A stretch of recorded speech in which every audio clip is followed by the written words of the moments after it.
We have Ben Henderson. Ben's the City Councillor of Ward 8, and he'll be actually talking to us on WinterCity snaps and his trip to the Arctic Circle.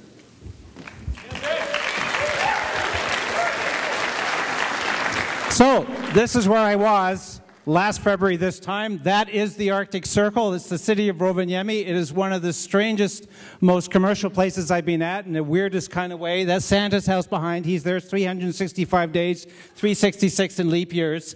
The city of Rovaniemi is a city of 30,000 people with traffic coming from all over the world, an international airport, all to come for the WinterCity experience. This is a much happier experience.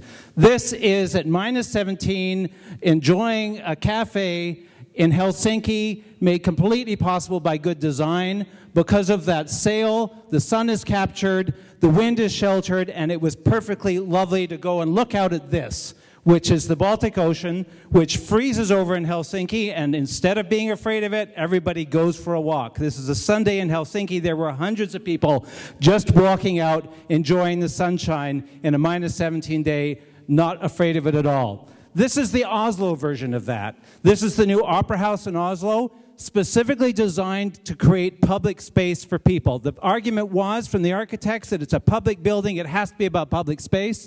So all of that rooftop space is not clear to snow, Saturday afternoon, sunny day, and the people in Oslo are walking all over the place. They take their skiing very seriously there. Again, you're getting the idea that people are not particularly afraid of being outside in these cities. People carry their skis everywhere. Nobody was afraid. This is the playground and the kids playing the playground. It wasn't put away in wintertime. People just get out there and do it. I had to take this picture because we were having all our fights about LRT at this particular time. And we were so worried about Stony Plain Road. This is a street almost identical to Glenora. And you can see that people down here are not entirely, even remotely afraid of that LRT that is at that station. And this one is even more. Nobody can tell me anymore that you can't ride bikes in a winter city. The secret to this was that they make sure those paths are cleaned at 7 o'clock every morning, because the first time you don't do that is the first time people leave their bikes at home and don't get on again for the rest of the winter. I took this picture because I just liked the shape of the street. It was really interesting. We were looking at architecture there for winter cities. In Helsinki, it was a big wide street that allowed sun in. In Oslo, it's a much narrower street that was more like the fjord-like existence in Norway. I like this one. It was in between. There's something was just very friendly and warm about the street and the proportions. The other really interesting thing, and this showed up in a lot of the architecture, and I think it was not accidental, but it was not planned, was the color of the buildings. And it's not showing up terribly well here, but the blue pastels and the yellow pastels that go way back into the last century and are also part of what you see in St. Petersburg and all the Baltic cities, and I don't think it's an accident. This is what they're now doing to try and make the nighttime work for them. So there's been a huge effort on the Esplanade in Helsinki to begin to decorate with light, to light their buildings, to recognize, I mean, their problems with darkness are way more than ours. And they're beginning to make it real. They've got festivals around light, and the architecture of light becomes really important. And I apologize for the quality of the shot, but it was hard to take the shot. This is a park, and it's not just lights on the trees. The lights are literally built into the bank there, shining up on the trees. It's not a special park. It was like our River Valley Park, but there's a warmth to it and a friendliness to it because they're taking care of what happens in the nighttime and light. This is about district heating, and I looked and said, what on earth is that factory in the distance? And then I realized that factory is their heating plant, and you don't see any smoke coming from any of the other houses, something you would never see in Edmonton. Every city in Finland has this, and they actually make money on it because the municipality gets to sell the heat. This is how they get rid of their snow in Helsinki. It's like a great big slushy. I don't think they're going to be able to do it for long for environmental reasons, but I was pretty obsessed by snow clearing last winter as well, for obvious reasons.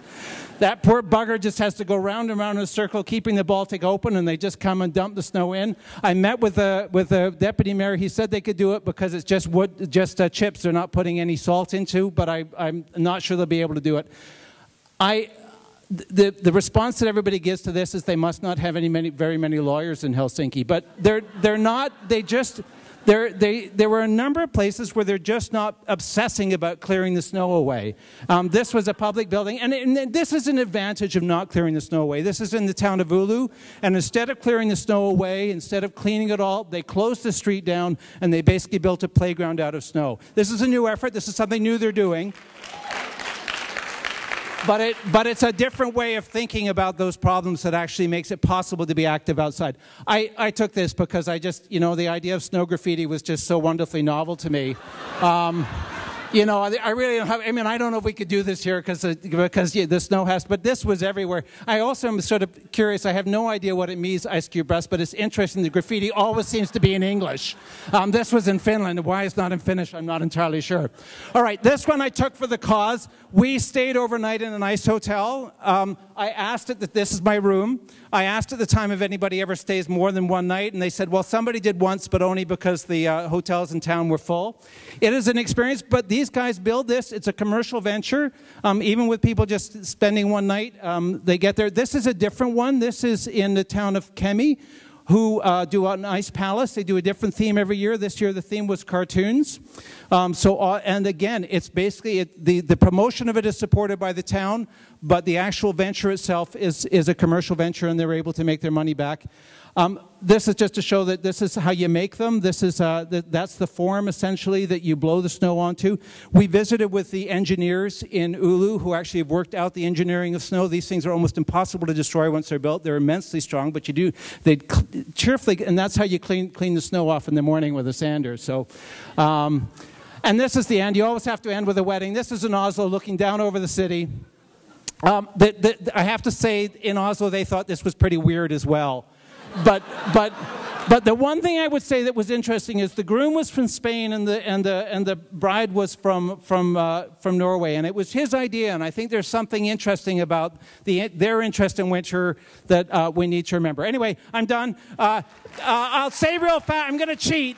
I'm going to cheat because we're working on the city's WinterCity strategy right now. I can't remember the web address because it's immensely complex, but if you're interested in getting involved, Google it. It's WinterCity, Edmonton WinterCity strategies, and we just tried it and it'll come up. Thanks.